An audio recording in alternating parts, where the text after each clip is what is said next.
ආයුබෝවන් වේවා ඔයාලා හැමෝටම සාදරයෙන් ආදරයෙන් මගේ channel එකට පිළිගන්නවා.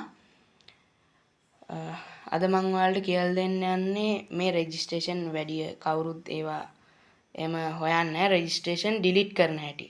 ඔයාලට අනවශ්‍ය දේවල් තියෙනවා නම් ඒක delete හෝ මුලින්ම මේක delete කරන හැටි මම ඔයාලට කියලා දෙන්නම්. අලුත් ඒවා ඔයාලට දාගන්න ඕන නම්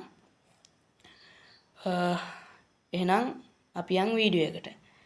ඉතින් ඔයාලට ඉස්සරලම කරන්න තියෙන්නේ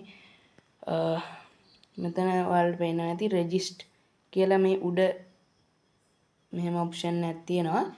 ඒකට ගිහින් මෙන්න මේ menu කියන බටන් එක ඔබන්න. මේ menu මෙතන menu බටන් එක ඔබන්න. ඔයාලට මෙතනින් පෙන්නවා register bank edit කියලා. එන්න ඒක ක්ලික් කරලා තමන්ට අනවශ්‍ය හෝ නැත්නම් මේක ඔක්කොම ඩීලීට් කරන්න ඕන නම් හැම එකක්ම සිලෙක්ට් කරන්න මේ වගේ. ඊට පස්සේ ඔයාලා මේ ඩිලීට් කියන බටන් එක ඔබන්න. එතකොට මේ වගේ ඔයාලට පෙන්නනවා හතරක්.